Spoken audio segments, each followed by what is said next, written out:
Om Tat Sat. My humble prostrations to the all-pervading Brahman or God, to my worshipful Guruji, Swami Jyotirmayananda Ji Maharaj, to Sage Narada and all the other sages and saints, and to each of you divine soul watching today's satsang. So today we will be studying Sutra number 21 from the Narada Bhakti Sutras, chapter 1, Nature of Parabhakti or Supreme Devotion. Commentaries by my worshipful Guruji Swami Jyotirmayananda Ji, narrated by myself Swami Nikhilananda. So let's get started. Sutra 21, chapter 1. Yatha Vraja Gopikanam.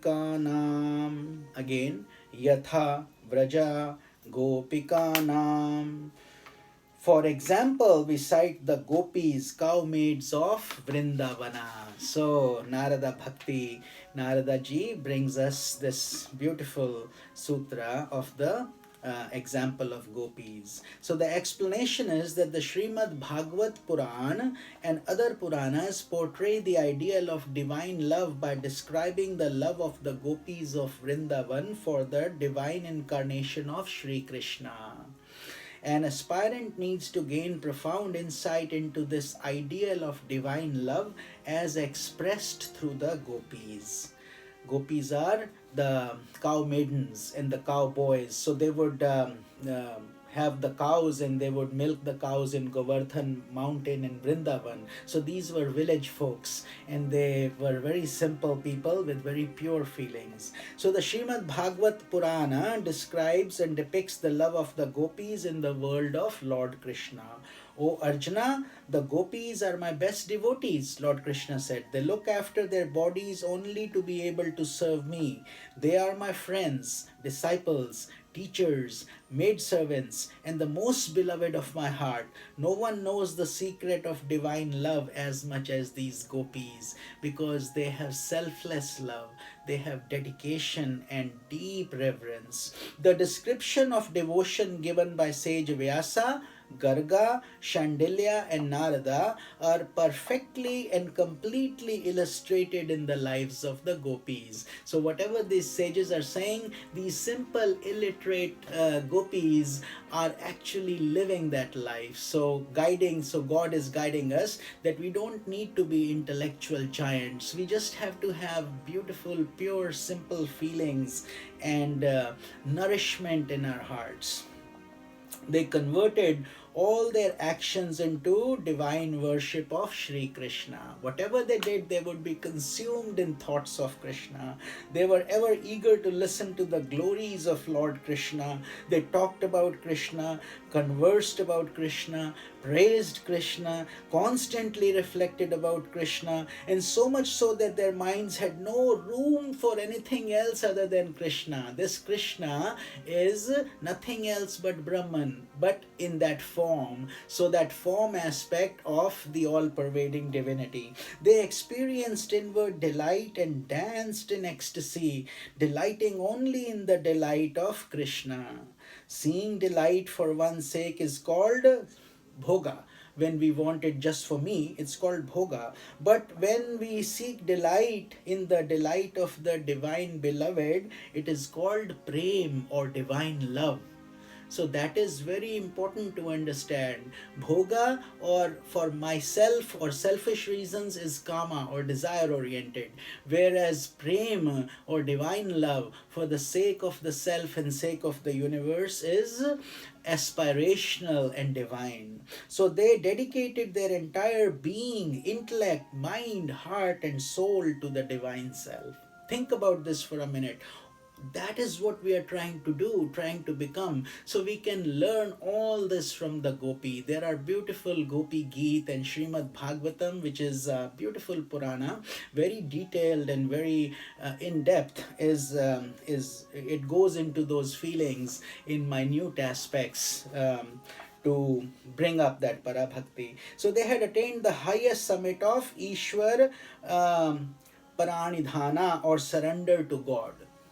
So they had surrendered unconditionally. They experienced the mystic pain of Vira and expressed intense agony in the forgetfulness of or separation from the divine self. So when Lord Krishna went to Mathura and he had left the Vrindavan, the gopis would feel that Vira. The last two experiences are enjoined by sage Narada as the most unmistakable indications of devotional advancement. So, as we want to truly advance, we must feel the pangs of separation. These two qualities include the other three forwarded by, as we said, sage Vyasa, sage Garga, and sage Shandilya, respectively. Since the divine love of the gopis is portrayed in the amorous language of worldly love, it occasionally gives rise to various forms of confusion and perverted interpretation. So, this is what happens when people who don't have the maturity to read and understand the scriptures, they look at these things with sexual thoughts or sexualize, and that is a big mistake. They, as we just talked about it, that becomes worldly and they fall into the ditch of life and death, whereas these things are divine love, and to understand that, one has to rise above the bodily concepts.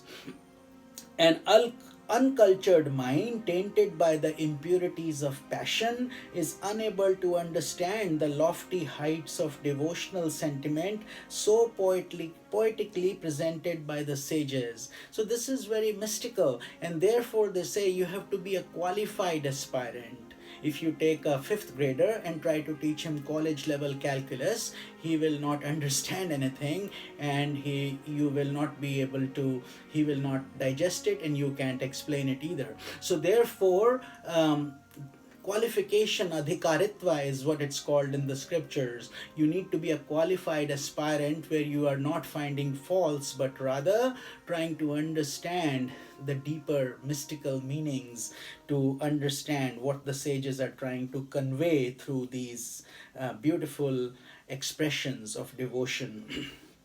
So, yet the tradition of symbolically describing the mystic sentiment of divine love is fairly common, not only in Bhagavatam, but in romantic language is seen in both Sufi mysticism and in the amorous poem of the Old Testament, the Song of Solomon, where it says, "O my dove, this art of the clefts of the rock is in the secret places of the stairs. Let me see thy countenance, let me hear thy voice, for sweet is thy voice, and thy countenance is comely," etc. And who is she that looketh forth as the morning, fair as the moon, clear as the sun, and terrible as an army with banners? So the point is that each religion is guiding us the correct knowledge. We are the ones who are at fault because we start bringing our limited dirty thoughts of what we are used to in this limited world, and we try to relate these highly mystical spiritual teachings